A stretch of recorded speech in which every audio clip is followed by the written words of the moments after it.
This week, we explore Kaya village, where we uncover the mystery of what happened to this ghost village.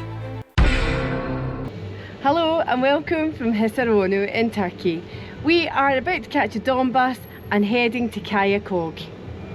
So let's join us and we'll show you what it's all about. No, Kayakoy, no, okay, sorry. No, okay.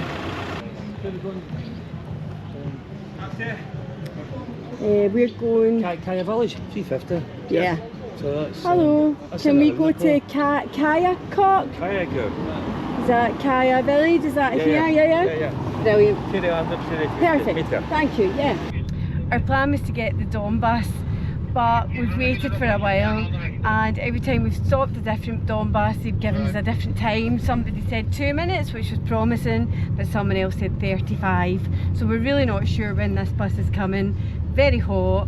Just thought, let's just get a taxi, and this is looking like it'll be around £7, so that's okay. I think the good thing with taxis here, there's meters, the prices are displayed for you, which is different from a lot of tourist areas. It's very safe to get into public transport. The price is the price, which is fantastic. But on this very warm day, let's just get ourselves in the taxi and let's go and explore.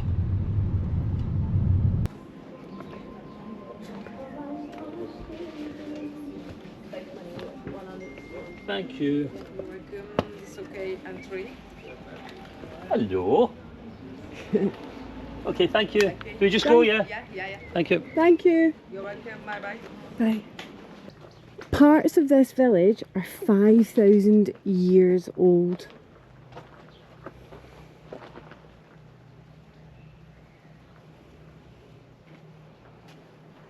It's believed that the first settlers were here 3000 BC.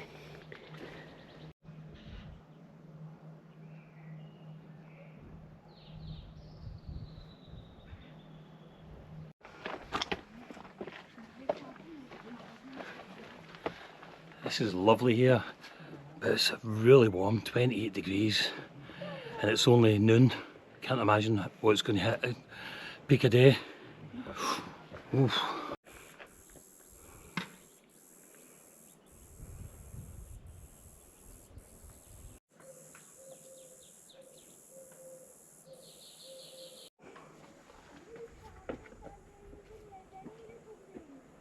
The church behind me is closed because it's in such a poor state of repair for safety.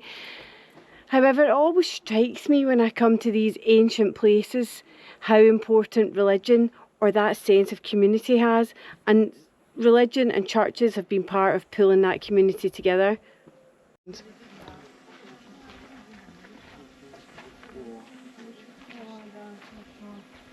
interesting, some places you go and they charge so much money and there's almost like a wall left for you to go and visit.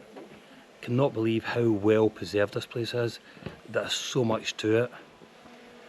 And I wonder, is it just the weather that makes the difference there?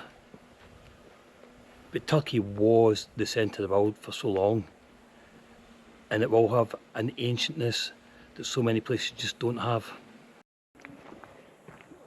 The paths are quite rugged. It feels like they've left it to its own devices and nature is taking over. I feel there's a bit of a lack of care. Yes. We've been trying to find out what made people leave, because it's such a big settlement, and you just wonder. One thing I was thinking about, could it just been the house prices, they just get moved out, you know? But looking at the repair of the buildings, probably not.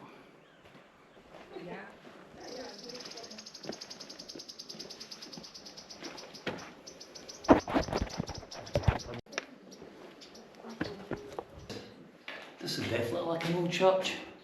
Yeah. I don't know how I'm going to get back out of here because it's quite a Take jump. my hand. I'm not really... Or James, how do you try the door? Oh, fair enough. That's probably easier. Yeah.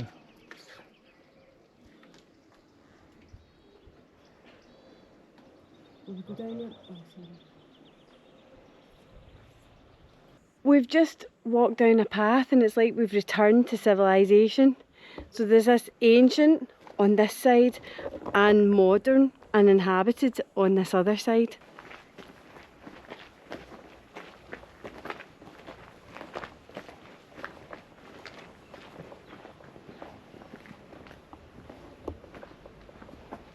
New shoes? I think they might be fakes. I think I've probably done enough, Nicola. Can I get back and look at these shoes? Because I think they're crackers, man. Let's go. We were having a look around. There isn't a lot of information. Now luckily we bumped into a really interesting man, and I wish I'd caught him on camera actually. He was telling us that there has been a settlement here for 5,000 years. However, much of what we're looking at, the ruins that we're looking at, are much newer than that. These are actually roughly a couple of hundred years old at the maximum. And what happened was, this was a Greek settlement, but when the War of Independence happened, all the Greeks were viciously made to leave Turkey and return to Greece, and it was a mass exodus and they left. We had made a joke earlier about what was the catalyst for people moving. It turns out those wars of independence. And what's interesting as well is the Turkish, because of what happened to the Greeks, ended up back in Turkey as well.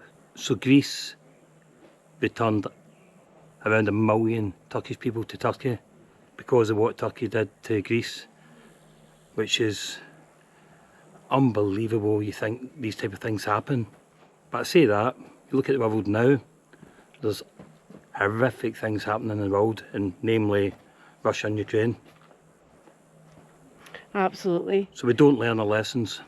We don't, and the history of brutality is sadly still happening today.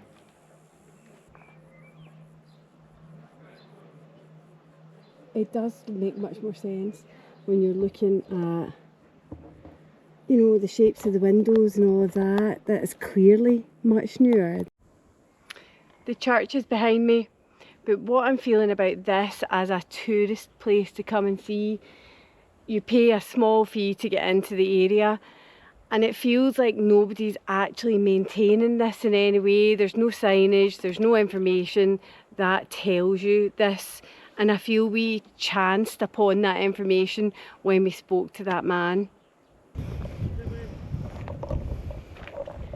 Oh, that was worth the climb.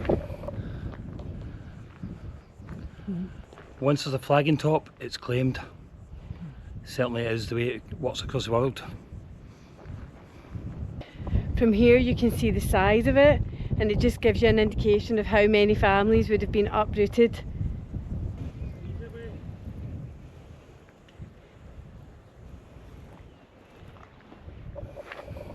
This place feels so eerie. The brutality here was immense when the War of Independence happened.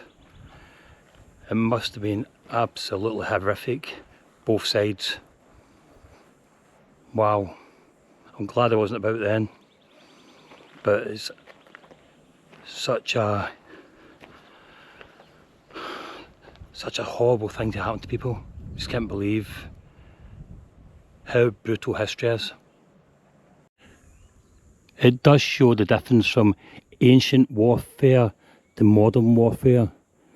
This was catastrophic to the poor people here, but looking like somewhere like Ukraine is catastrophic to the people and the infrastructure with the different weapons we have nowadays and technology. This site is less than 5 kilometres from Hisaranu. The area has a lot to offer, including history obviously. If you're interested in things like this, it's easy to get to. You can get in a taxi or a Dawn bus. It's interesting to see.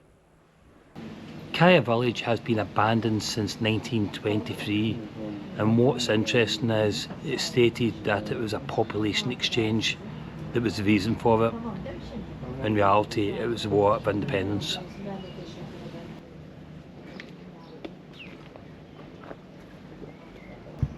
Great to get a drink and a cool down and get in the shade. We were exposed to hot sun there as we walked our way around this historic village. You can't help feel grateful for the difference we have in our lives compared to the brutality that was shown here all those years ago.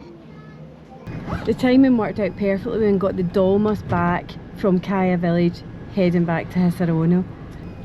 It was 100 Turkish lira, so £2, so £4 cheaper than a taxi, but for the convenience or inconvenience, I don't know, I think taxis are an easier way to get around. Absolutely, and especially all the way around Hisarono, Aldernez, Fethiye.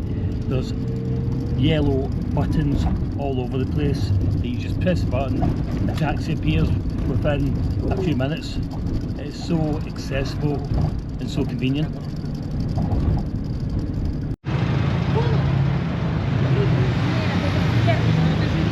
I hope you enjoyed that short tour of the abandoned village of Kaya. It certainly felt a bit eerie, but now it's hot and really there's only one thing for it. It's time to get yourself in the swimming pool of our hotel, the fabulous Ocean Blue here in Hisarono. See you next time.